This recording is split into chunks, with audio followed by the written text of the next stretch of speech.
Hey everyone.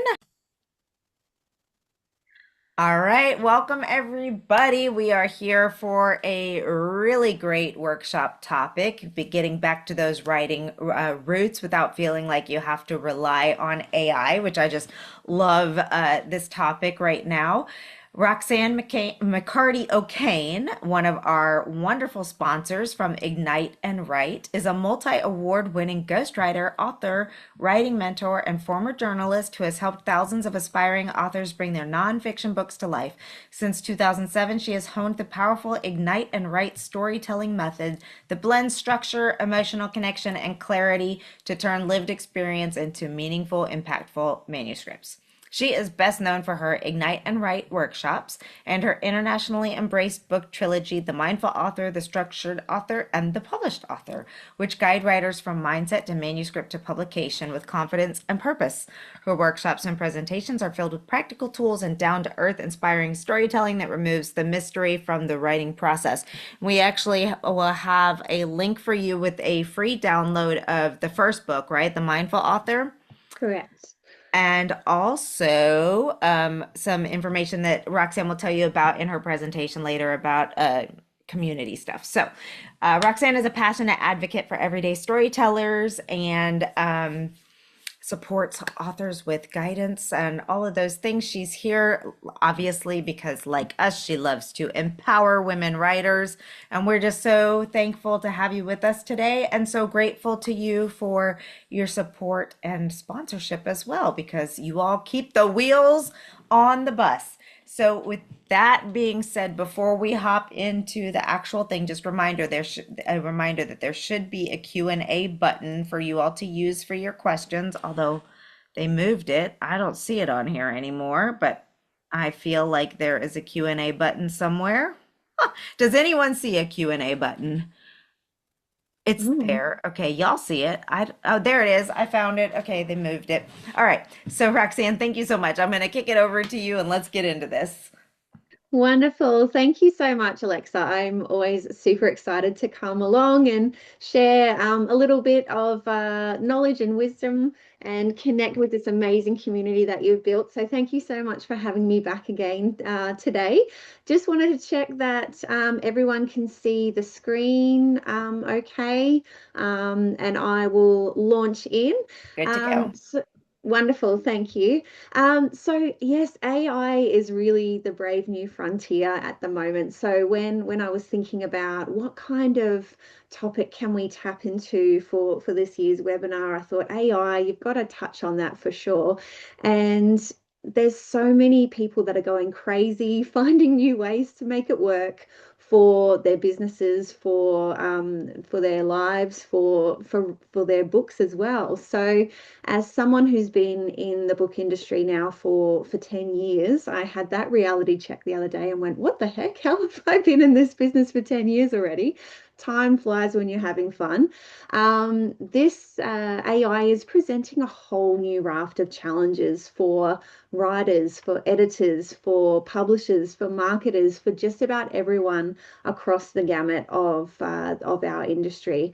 And so it's funny that I selected this topic several months ago, and just a few weeks ago, as I was preparing this presentation, I had an author who I have worked with on two previous occasions to help write and publish their book. They've had great success with those two books, and were sent me a message out of the blue, going, "Hey, I've got another manuscript. I'm going to send it through. Let's get the wheels rolling."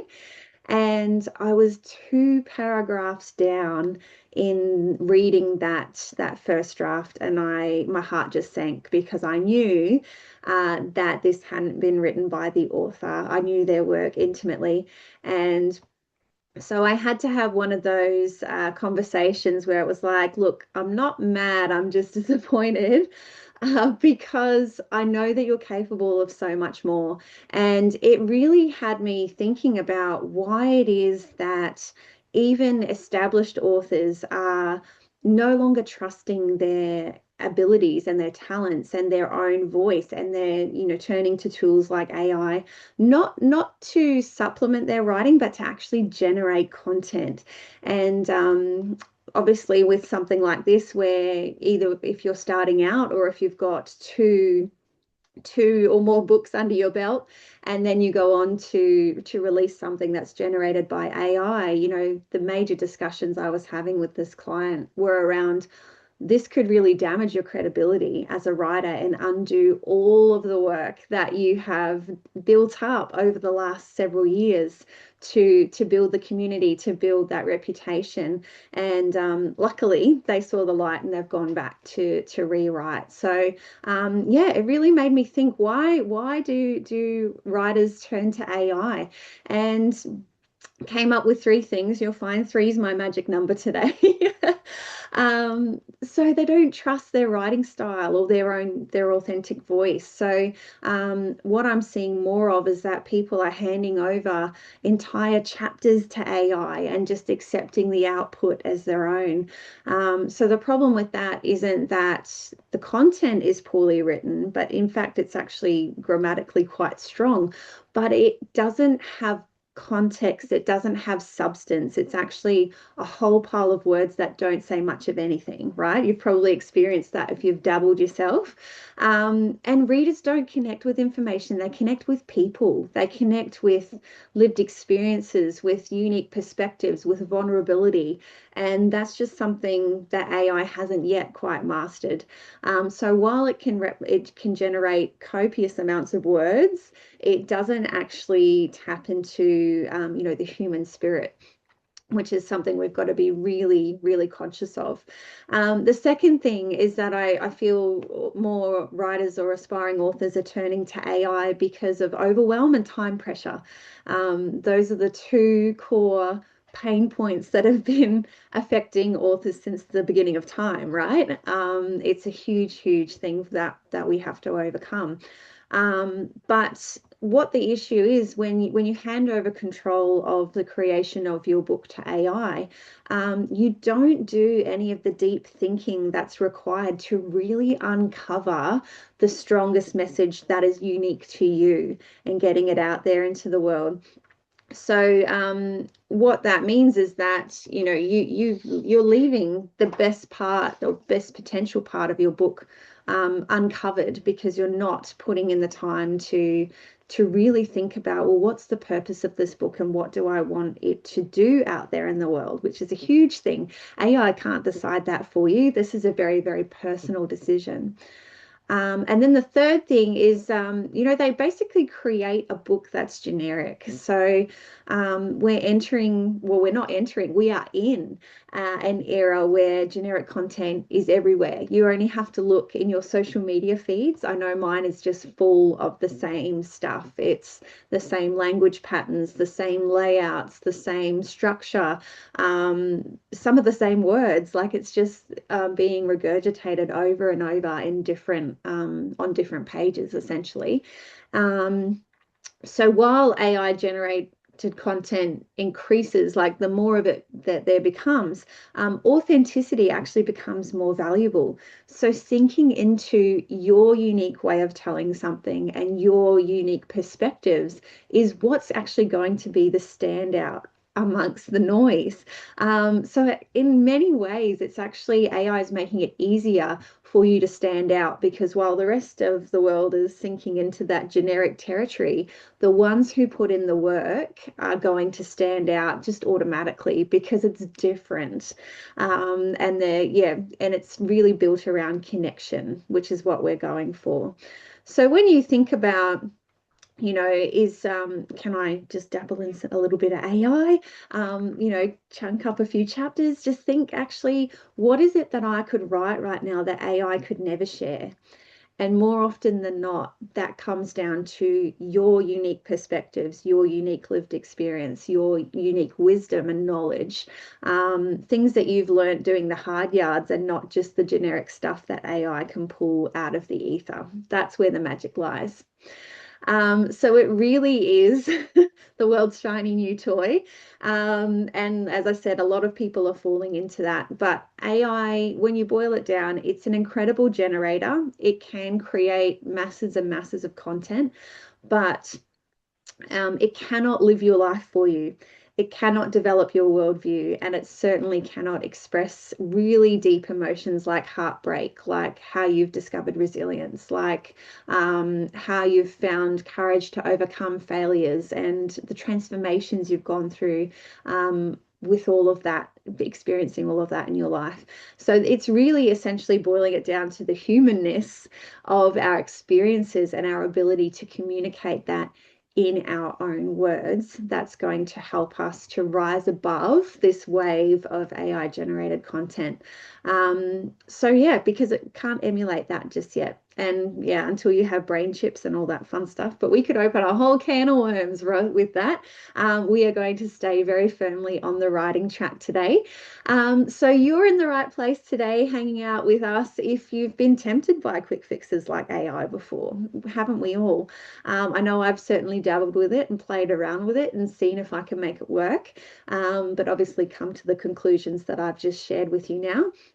You want to complete a book but you feel overwhelmed, that overwhelm's taking over you, or that when times feel hard, you might have started with a bang but suddenly things are feeling heavy and hard, and you feel like you never have any time to write. All those challenges start to come to the fore, and I can tell you hand on heart that by the time you finish our session today, you're going to feel a lot more confident in your ability to move past all of those challenges, because we are going to work on those three core ingredients to turn your lived experience into a powerful and publishable manuscript without AI.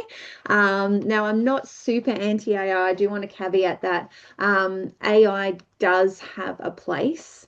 It can be really great for research. It can be really great for backing you up, but I would never advocate for it becoming a content generator for your book. So let's just lay that down straight away. We are going to teach you how to tap into your authenticity so that you can relax into your natural storytelling and not even have to consider AI. Looking at the power of connection so you know who you're writing for, and learn how to open up the potential for transformation, because that's where the magic truly lies. As I said, that deep thinking part that AI cannot recreate just yet. So a lovely Alexa shared a little bit about me, I guess, from a professional standpoint before. I like to do a little bit of a deep dive into, my why, because a lot of what I share is, it's meaningful, it's purposeful, and I like to share how I came to find my purpose. So this is little Roxy from many, many moons ago. And a main part of my journey, actually, before I became who I am today, was discovering the power of my own voice. And I know a lot of you as authors are on that journey now or have been in the past, because becoming an author essentially is about uncovering the most powerful version of your voice, right?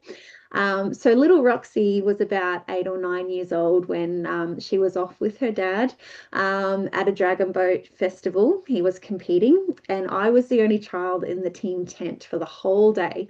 So he'd gone out, done a few races, come back, and I was just getting more and more bored. I didn't want to read anymore, didn't want to color anymore. And there was this amazing park just across the road, and across the lake. And I was like, oh, I really just want to go over there and play. So after a few heats, I built up the courage to ask Dad, and I'm like, I really just want to go over there and get on the slides, get on the swings, have a good time. And I pulled out my best negotiation strategies. So I'm like, I won't talk to strangers. I'll be really quick. I'll do like 5 slides and I'll go on the swing and then I'll come back. My best negotiation for a 9-year-old. Eventually he relented and he let me go. And context here, my parents were divorced. So I had my dad every other fortnight. And I was, yeah, on the park, no context of time. I think time is a weird construct when you're a child. But I was only there for a short while when I actually ran into my mum. And she was like, okay, what are you doing here? I'm here with Dad. He's racing. Oh, okay. So where is he? And I was like, oh no. So I was taken home and I didn't know if I was going to see my dad again. I actually have vivid memories of him chasing after the car as we're driving away, real heavy, heavy, heavy things for a young child. And um, so little Roxy told herself that if you speak up for what you want, if you use your voice, bad things will happen. And you may have experienced something similar to this or similar in some respects that led to that story being planted for you. And if I know for me, I carried that with me for a good 20 years at least. Not speaking up for what I wanted, not if something was off, I wouldn't say anything. I was the textbook people pleaser, I could never make a decision because I didn't want to upset someone else, all the things. And then it wasn't until, to close that story loop, by the way, I have a great relationship with my dad. And I think it was several months before we were able to see each other again, but we were able to mend that bridge and carry on. So close that loop. So it wasn't until I started my career in print media, so working in newspapers, and it wasn't until I was made redundant from that job after being in that career for 12 years that I really had to find my voice for the first time. I was really forced to. I wanted to work in books, I wanted to work in ghostwriting, and anyone who's familiar with that industry knows you cannot use client testimonials. You cannot tell people what you're working on, no matter how fabulous it is, because you sign non-disclosure agreements and everything's under lock and key. So the only way to get the business out there to build the brand was for me to step out from behind my little notebook and outside of my writing cave and really go for it. And if you've done a similar journey, you would know how hard that is. But here we are, like 10 years down the road. I've won awards for the business. I've released 3 books. I've helped, countless people to by either ghostwriting for them or helping to mentor them through the writing process. And it's all because I stepped into the power of my voice. And that's what I hope for all of you by the end of today, to acknowledge how powerful your uniqueness is, so you don't have to look at tools like AI to get you over the end, and get you out there into the world as a published author.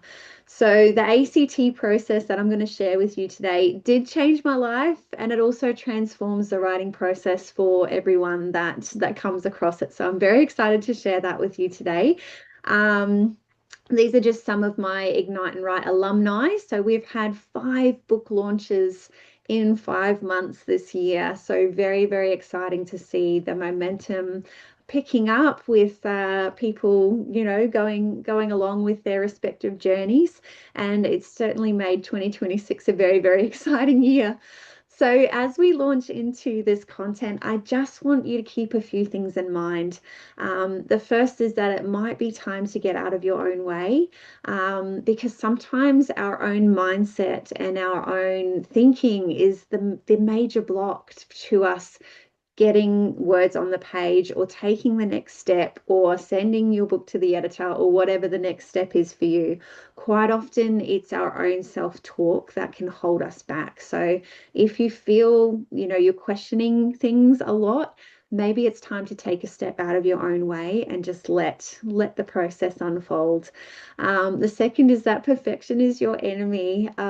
Just remember that through the process of authorship, there are many stops along the way. So what if you're especially in your first draft or second draft mode, what you are writing now is not going to be published. So just remember that there's going to be checks and balances along the way. There's going to be different people coming in to view your work and support you. So what you write now does not have to be perfect by any means. In fact, getting it onto the page is your sole responsibility. It can be shaped and worked from there. And then lastly, you don't have to do this on your own. You've got this beautiful community here in Women in Publishing. You've got Alexa, you've got this amazing team behind you, and you've also got me in your corner as well. So make sure that you don't isolate yourself through this process. There's always people with experience and expertise that are on hand to help. All you have to do is ask. So the ACT process stands for authenticity, connection, and transformation. And as I mentioned, these are at the core of absolutely everything that I do. These three words will come up no matter what presentation I'm doing, no matter what topic I'm doing, because they are so incredibly important to have in your toolkit and to understand as a writer. So we're going to launch into those. We've only got a short time together today. So it may seem interesting that that there's a whole section dedicated to authenticity. So I really, and this definitely comes to the fore when you look at AI. It really is a challenger of this concept. Is it authentic if I put all my content into AI and get it to rewrite it, or does that shift the energy? It's these are the big debates that are happening among the writing community. We don't have, time to unpack all of that today, but it's at the core of why authenticity remains really important to think about as a writer.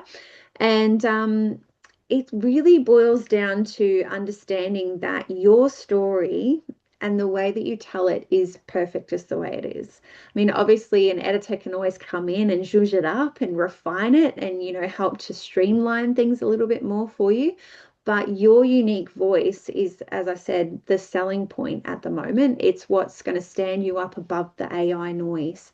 Now, what I find with authors is that, especially authors who are stuck in their own minds and questioning everything about what they're doing, is that they flip into this territory that I like to call accidental inauthenticity.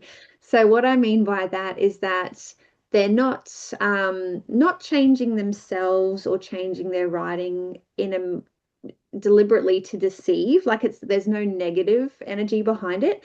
In fact, it's really the opposite. They're trying to do the best that they can, but they feel like what they can offer is not good enough. So I hope that makes sense. So accidental inauthenticity can lead to a few different I guess, outcomes that I've seen over the years. The first is that they might want to mess around with timelines or mess around with the way in which they present their story. Now, I've seen this happen with authors that are wanting to fit a particular structure or a template that they've been given, or maybe, they've read copious books and they've gone, oh, the hero's journey is the way forward for me because it's, it creates bestsellers and it creates movies. But when they actually map out their life story or the story that they want to share, it doesn't fit neatly in that box, in that container. And so they try and shift things around to make it fit, right? So you can see how that mindset of wanting to do the best possible job is actually leading to that inauthenticity and actually disconnection from the reader because they're not presenting themselves as fully their authentic self. So there was one particular case I wanted to share with you who is a ghostwriting client or was a ghostwriting client. We're going to call her Monica today. So her name is Monica. And this really came to the fore during our time together because she had amazing vision for her book. She's thinking, big screen adaptations. She's thinking Oprah's book club, like huge, big vision. And I love that. And she had the story to back it up as well. So Monica had a very big international profile, but behind the scenes she was coping with addiction and a few other vices as a result of some childhood trauma. So she had this double life going on, which is, always makes for incredible storytelling. And the purpose behind this book for her was to not only share that part of herself, but also to create a book that would allow her to show young women, what can happen if you don't seek help. So the purpose behind it was very, very intentional. And one small component of her story was that she had gone on a date with someone overseas, and a few years later, obviously didn't go past that one night. A few years later, his name and face was all over international media because he'd just been arrested as for being a serial killer, like he'd killed multiple women that he had dated. So that in and of itself is like that's gasping territory, right? Um, but Monica was with this big picture vision in mind, was going, well, I can't let it be a few years. Like this has to be exciting. We have to make sure that maybe within a few days I find out that this guy's a serial killer. And I'm like, oh. So you can see again how the intention is not it's not coming from a bad place, but in order to make that happen, or if she did make that happen, the minute that one single reader realized that that shift had happened, it actually undoes everything else, like that credibility of all the other stories that she's shared. And the book itself is actually in pieces because of that one shift, that one change of events, and this person's name was Googleable in many ways, so it would be very, very easy for that piece to unravel. So yeah, just how easy it is to be tempted to shift away from that authentic way of being. So in the second way, I find that people actually change their voice. So they might have a favorite author that they love. They every time a book comes out, they're buying it. It's in the shelf. They're reading it straight away. They just love the way that they can articulate themselves or the way they present their words. And when it comes time to write their book, they're like, oh, I want to write just like that person. Um, the problem is you are not that person. All right. So it's coming from a place of admiration. It's coming from a place of, well, they've been really successful. So if I do what they've done, then I might too be successful. But what we find, especially with people who are using their books to, go out and meet people, to go on stages, to do workshops, to do presentations, even author signings, the minute that you show up as someone that's different to what people have read in the pages, again, that authenticity and that trust is lost. So I have two very different books on the screen here today. One's Elizabeth Gilbert. I have no doubt many of you have read her book or at least seen the movie adaptation. So, Liz is very poetic, very descriptive. You can feel like you're in the room with her in the way that she writes, and obviously very spiritually led. Vocabulary as well. And then on the other side, we have David Goggins, who I don't know if you've read his book, but he is very the polar opposite. And I've chosen them because they are polar opposites to demonstrate a very extreme example of what happens when we change our voice. So, David, former US Marine, very direct, very straight down the line. And you can see there's a little badge there saying there's a clean edition because his original edition is just full of F-bombs. So yeah, you couldn't get two different authors if you tried. And I've done this intentionally because, if David Goggins woke up one day and went, you know what, I'm going to tap into more of the spiritual market now. That's growing, and there's a lot of potential there. And his next book features a whole pile of chapters where he's writing about, soaking up the sunbeams as he's running along the esplanade, listening to the waves lapping on the shore. And you'd be like, who is this person? So, um, so yeah, as I said, very, very extreme example. But the minute that we shift gears and try to emulate someone else's writing style or show up as they have shown up, we are actually moving into that accidental, inauthentic territory. So just lock that one in. Now, those are cautionary tales, but I wanted to share a success story with you because there are amazing authors out there who don't let the mindset, I call them mindset demons most of the time, those little negative mindset things get in their way. And Bill Peterson is one of them.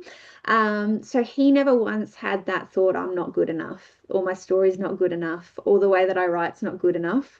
And That became very clear from the first time that I met him. So we met at a cafe. He'd already written his first draft and he wanted some support with editing and releasing the book.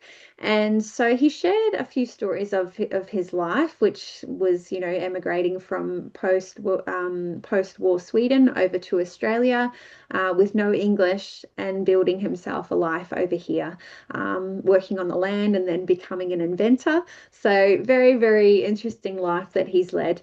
And so he gave me his USB and I came home, put it in the computer, and I thought, okay, let's get started. I want to learn more about Bill. And the minute that I opened up the document, I could see that I was in for a ride because it was a literal block of text. There was no capital letters, there was no quotation marks, there was no punctuation of any kind, there was no paragraph spacing or returns. It was literally a block of text. And I thought, what have I got myself in for? Oh my gosh. Had to literally leave the office for a bit and come back and reset. And I thought, okay, just read the content and see what's there. And as I was reading through, I went, okay, all right.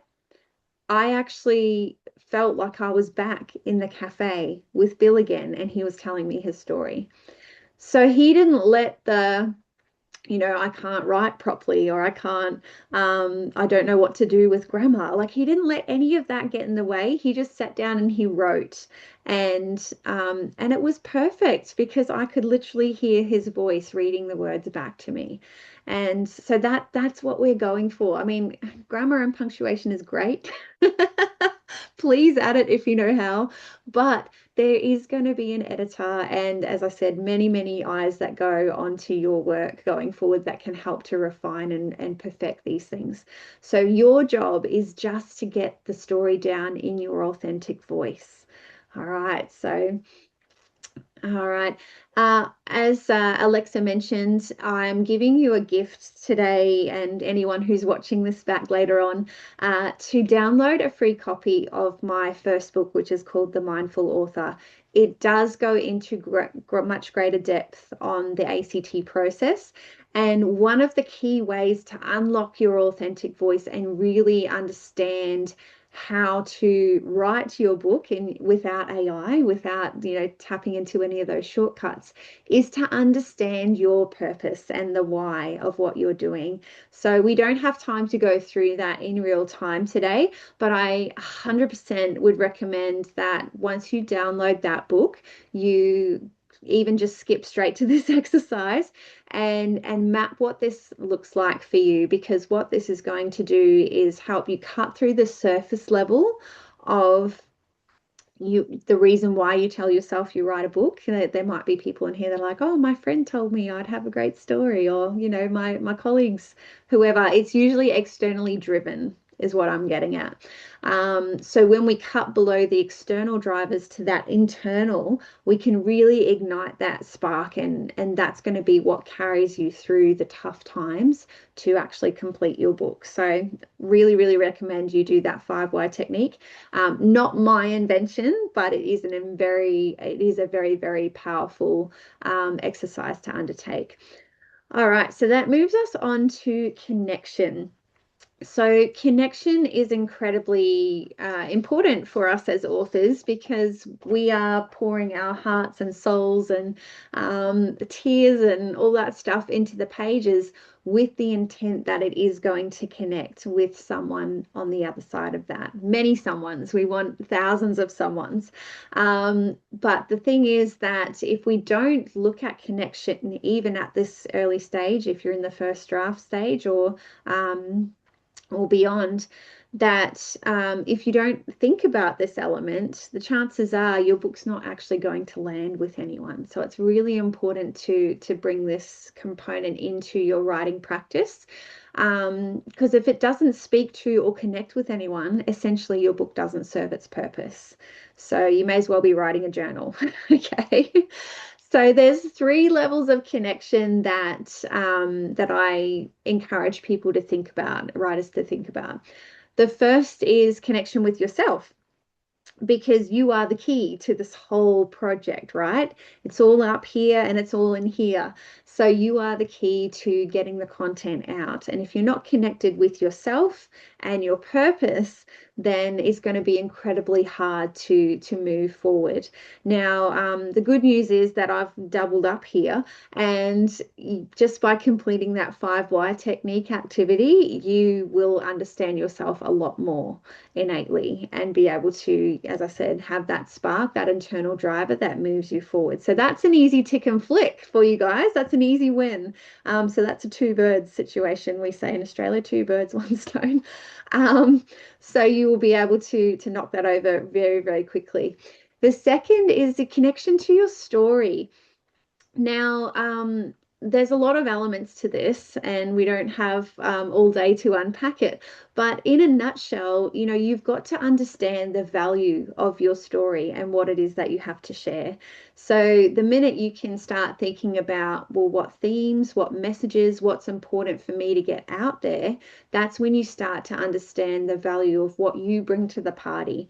And as I said, that when you tap into that uniqueness and of who you are, you can, block out any of the distractions and potential shortcuts and really focus on refining what that message looks like for you. Um, when we look at story itself, it's also understanding, am I ready to actually tell the story? That's a difficult question to ask people who are excited about writing their books. But again, I think it's really important to understand what energy you are bringing to your writing practice. So, by that, I mean, are you writing from the wound or are you writing from the scar? Now, writing from the wound, what does that look like? It means when you're sitting down to write that you're really feeling it quite heavily in your body. Maybe you're feeling angry, you're getting hot and sweaty. Maybe you're feeling really upset and you're like sobbing. Maybe you're feeling, frustrated and you just want to get up and, hit a boxing bag, punching bag, whatever that looks like. If you really feel it that intensely in your body, the chances are you're either still living it, you're still going through that process or that situation, or you haven't moved past it, moved through it yet. So this is where I say you're in the wound state. You're still very much hurt. And I would say 100% still right. Still right. You need to get this out of your system and onto the page. Narrative therapy is a thing and it works very, very well. So if as you're writing, you're seeing, very heavy language, you're seeing anger, you're seeing blame, you're seeing guilt or shame, and it's really radiating from the words that you're using, you can go, okay, actually, maybe I'm still in that wound space. Write it down, write it for yourself, keep it in a diary or a journal, burn it, whatever you need to do to get rid of the energy. But know that when you're writing from that wounded space, it's not for publication. What we are going for is the scar energy. So this is where, yes, you can experience all the feels 100% when you're writing. In fact, emotion is often the biggest hook for our readers and the biggest point of connection because they resonate. But what we don't want is for you to be sitting in that. So when you're in scar energy, it means you've maybe had the benefit of the passage of time. Maybe you've been able to get some support to heal yourself emotionally and mentally, to be able to be strong enough to write about those experiences. So when you're in scar energy, your language changes because you've been able to elevate above whatever that situation was. You can reflect on it. So absolutely feel the feels, but you can reflect on it. So there's a bit of distance. You're not sitting in it. And that reflects in your language too. So it's very clear when you take a step back and actually read it and go, oh, hang on. maybe it's a bit heavy at the moment. So these examples that I have on the screen at the moment, Unbreakable actually started as narrative therapy. So Barry lost his wife very suddenly. They'd been married for 50 something years, and she passed away from a heart attack during one of his performances very, very suddenly. And so his book started as narrative, not even a book, it was narrative therapy that his counselor, grief counselor, recommended that he do. And he spent several months, writing down his thoughts and reflecting on memories. And then he reached out and he said, "Look, I actually think there's a greater purpose to this." So he had healed in those several months and gone, "Okay, now I can see the gift of this experience." And he was able to turn it into this memoir that can help other people through grief. Janelle's House of Shadows. Again, a passage of time situation led her to be in the scar, but she wrote her memoir about in breaking free from intergenerational abuse. So she'd experienced that in the home and then reenacted that essentially in her adult life as a young woman before, breaking the cycle. So being able to write from the scar means that you can, write with wisdom. You can leave your readers at the conclusion or at a high or a point of hope and inspiration. You never want to leave your readers in that wound energy in the pit. So just be mindful of that and make sure that you're connected at the right level. Then we have our connection to audience. So, as I said, you want this book to connect with someone.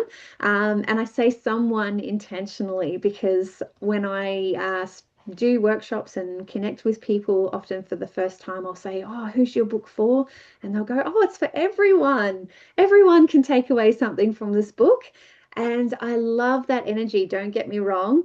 But as a writer, trying to write for everyone is pretty much near impossible.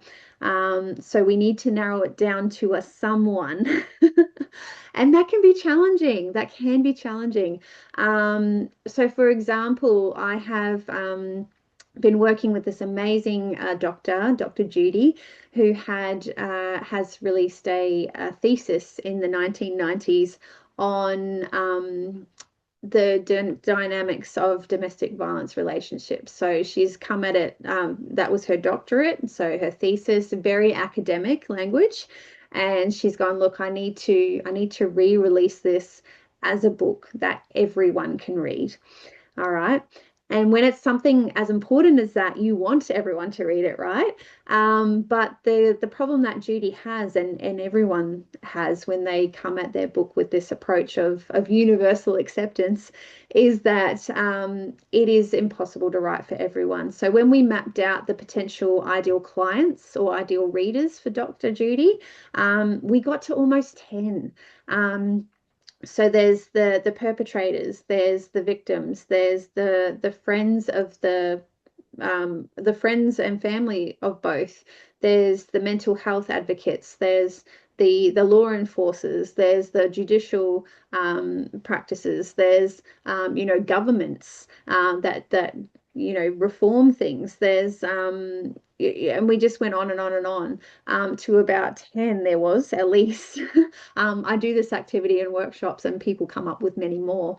So you can see how speaking to a police officer or writing for a police officer, for example, you would be including things about, best practice and, past incidents and what works and what doesn't versus a concerned family member who just wants to know, how can I care for this person and how can I get them out of that situation? So very, very different language, very different tone, very different inclusions that you would put in there. What's relevant, what's not is very, very different. So trying to do that for everyone is near impossible. Now, when I say to people, just choose someone, choose an avatar, they start to panic and go, "Well, what about the other 9 potential ideal readers?" And this is where I say, look, by picking one, this is why the ideal reader is at the top of this bell curve. By picking one, you are not excluding anyone else. All you are doing as a writer is giving yourself a focus. So I've got one person to write to. I'm going to sit down and write content as if I was talking to them. How would I explain this to them? Um, and also, that gives you a filter whenever you're looking at what's relevant, what's not. It comes down to, what does this ideal reader need to know? And I'm a bit kooky, like I will give this ideal reader a name. So when I sit down to write, I'll be like, oh, how would I explain, publishing your book to Kelly? How would I explain that to her over a coffee? And that's the energy that I bring to my writing practice when I'm writing for myself. So yeah, so it's little tricks like this that can help you move into your authentic voice and give you that clarity so that you don't have to, yeah, try and contend with all that noise that tends to appear when we are trying to write for everyone. So again, in the Mindful Author that you will all have access to, there's activities and questions that you can tap into that can really help you to map out who your ideal reader is. I would recommend, yeah, getting right down to the nitty-gritty, as many details as you can, because the more human you make them, the easier it becomes to write for that particular ideal reader. All right, that leaves us to transformation. So, this is the most overlooked part of the authorship journey. And the people who jump straight to AI actually miss this entire beautiful process because they're outsourcing. They're essentially going, write something for me. And whereas this going through the actual process, the ACT process, really doing the deep thinking is going to be what leads to this transformation for you. It is different for every single person, and that's the beauty of it. And you never know what's going to unfold. So it's the uncertainty of the adventure that makes it more exciting as well. So when you take the time to be deliberate and purposeful with what you write, magic happens, is what I'm saying. And it never looks the same for two people. So I've had people that have, healed past traumas. I've had people realize when they stop and reflect on their whole life, which is a gift we don't often give ourselves, but authors have the benefit of doing that, right? When they see how their lives unfold, they've been able to really appreciate, what the lows have brought them, like what highs have been the result of lows, or identify patterns that they've repeated in behavior or relationships or business or whatever it is. They've been able to see those patterns play out and go, oh, hang on, I can do something about that now. Mending relationships with people, like so many amazing things have been possible, and that's been because they've come to that scar energy and they're no longer in the wounded. So yeah, beautiful things that are all possible when you show up fully in this process. Excuse me. So I have Sherry Hall's book on there. She's a former anaesthetist, lived in the US, worked with the likes of Dr. Oz and a few other big names over there before moving over to Australia. And there were two parts of Sherry, and so the transformation for her with publishing this book was to bring together the whole Sherry. So she had the medical anaesthetist, very successful career, and then inside of her was this beautiful creative who just wanted to write music and perform on stage and sing.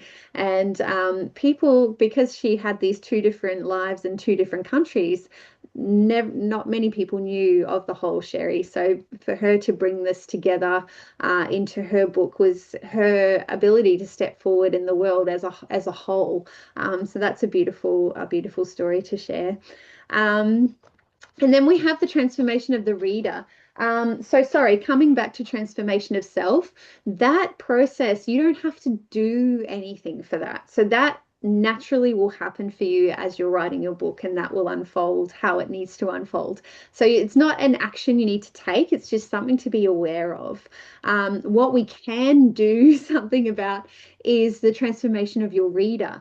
So thinking about, what do you want them to experience from your book? And once you've identified who that is, who your ideal reader is, it's looking at, okay, well, what promise am I making for them? Are they going to learn a new skill? Are they going to understand something from a different perspective? Are they going to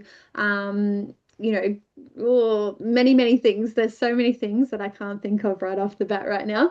But have a think about what you would like for them to experience, and that's the energy and the content you can use to infuse your book. Because their attention is worth something as well. So what am I going to give you in exchange? So with something like a business book, like not just a tradie, the promise is very, very clear. It's like, this is what I'm going to give you: time-tested principles. You're going to learn a new skill and be able to implement that into your business. Even if it's a memoir or an autobiography, you're promising them, maybe it's connection, maybe it's to feel like they're not alone, maybe it's to give them, hope or insights through experiencing your journey. It can look like so many different things, and that's fun to play around with. Um, the third one is income. So I'm not going to stand here. I'm a truth teller. I'm not going to stand here and tell you you're going to make $1 million from publishing your books, although that would be really lovely. But what you are creating, no matter what space your book is an opportunity to build something around that book that could potentially bring in more money. So what do I mean by that? I mean, so I've released books on how to write books, essentially. And I also do workshops and mentoring and ghostwriting, and that all comes together with the books as being part of a major pillar of that. So you could look at what that could look like for you, for your book, for your industry. Could be building a community. It could be doing workshops. It could be going and speaking. It could be any number of things that is what's going to lead to a little bit more money for you. So money's not a dirty word, and you can absolutely get paid very well for being creative and bringing that energy into the world. So don't think they're mutually exclusive, even for a second. So the formula I have for that is that inspiration plus influence equals income or impact. And when we apply that to books, it's like when people are inspired by your story, and you show them how you can influence their way of being or make it better, then that leads to impact or income, them buying something from you. So books are beautiful in that way, because when they are written with intention, with purpose, and with meaning, then you've already sort of overcome that know you, like you, trust you, that golden triangle that people look for when they are wanting to buy from someone or connect with someone in that way. So books can be very, very powerful in that way. I'm conscious of time. So just really quickly, Stu's been a great example of that. He has released his Lead Through Life book just before COVID. Actually, his launch happened the week before the world, well, our part of the world shut down.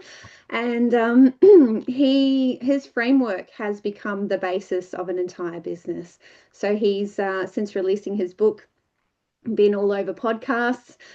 He's now the go-to media commentator for anything leadership based in New Zealand, and his business has grown to the point where he's mentoring C-suite level executives with one-on-one mentorships, with major seminars, and he's showing up as guest speakers around the world. I think he was over in the US only last month. So really, really has used this as a beautiful pillar off which to build an amazing business. So it's all food for thought. I like to plant the seed because you never know what magic is going to grow from it, right? So even if you've been frustrated or stuck or feeling like you're not making any progress, I can tell you hand on heart that the missing ingredients are literally just structure and clarity. 100%. That's what it boils down to. And that's why I'm super excited to, as Alexa said, be able to offer you a free copy of the Mindful Author. This is going to give you all the ingredients in a much greater detail, the ACT process, and step you through activities to help you refine, what your purpose is, who your ideal reader is, what sort of transformation you would like your readers to experience. And with that knowledge, you will then have everything that you need to be able to start moving into a structure for your book. So, yeah, can't preach enough how important these foundations are. If you are a fair way down your writing journey, you can absolutely retrofit this. So it's never too late to stop and reflect. If anything, it might just help you to refine what you've already written to make it a bit more purposeful. So it's never too late, never too late. The other way I can help is with the Ignite and Write Author Amplifier. This is my community that we kicked off this year, actually. So I have been doing individual workshops, individual mentorships, and I thought, you know what? The biggest feedback was that people wanted to be connected the whole way through. So this is where the communities come to the fore. It is specifically for people on their writing journey. So it does include fortnightly group coaching, obviously access to the community, guest experts and industry insights so that people come in and help to nurture, very much like what the Women in Publishing is doing, but it's just refined to the writing process. And then, of course, we've got practical resources in the content library and access to my Structure Your Story workshop. So that is what I have been teaching for the last 4 years.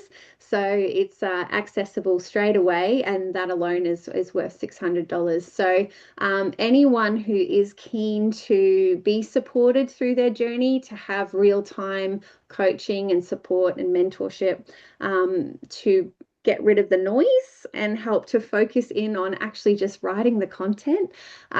We would love to have you on board. As I said, the book is a great way to start if you want to DIY, and that's a free resource you can tap into from today. Otherwise, we would love to, connect with you and have you into the community if you feel like you want that ongoing support. But I do want to say a huge thank you to Alexa and Women in Publishing for having me along again today. And of course, very, very happy to answer any questions that might have come up as I've been sharing, and wish you all the best with your writing journeys. Thank you. That was such a great presentation. The only question that's in the Q&A box so far, which hopefully we'll get another one or two in there, is what is fortnightly? Oh, every 2 weeks. Yeah, yeah.